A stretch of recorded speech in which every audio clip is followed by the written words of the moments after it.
মানে যেখানে অভিনেতা অভিনেত্রী থাকে সেখানে তো লাইট ক্যামেরার অ্যাকশনটা থাকবেই। তা ঠিক তেমনই একটা ঘটনা ঘটছে আজকে।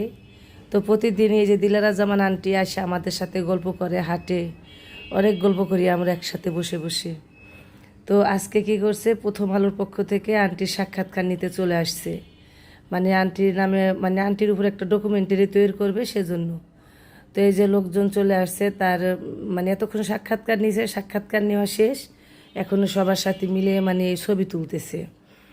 তো ছবি তুলতেছে। আন্টি এমন একটা লোক, মানে যেখানে যাইবো মানে 1 মিনিট লাগবে না তার বন্ধু হইতে। মানে ছোট হইতে বড় পর্যন্ত সবার সাথে আন্টির এত ভালো বন্ধুত্ব, আপনি চোখে না দেখলে বিশ্বাস করবেন না। আন্টি যে এই বয়সের একজন লোক, কিন্তু আন্টির যেমন আমরা, আমাদের সাথে আন্টির খুব ভালো সম্পর্ক। আবার ছোট ছোট বাচ্চারা এসে আন্টিরে খুঁজে, মানে উনি কোথায়, ওনার নাটকের নাম বলে আইসা খুঁজে যে উনি কই, উনি কই, ওনারে খুঁজে আইসা। মানে ওনার মন মানসিকতা এত ভালো। আর একজন অভিনেত্রী এত সুন্দর আচরণ, এটা আমি সত্যি চিন্তা করতে পারি না।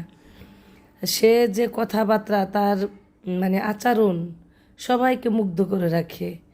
মানে সে সত্যি তার জীবনটা ছবির মতো, যেমন তার আদব কায়দা তেমন তার আচরণ, মানে এত সুন্দর। আমি শুধু তাকাই তাকাই দেখি। তো আন্টি আবার অভিনয় করে করে দেখাইতেছি।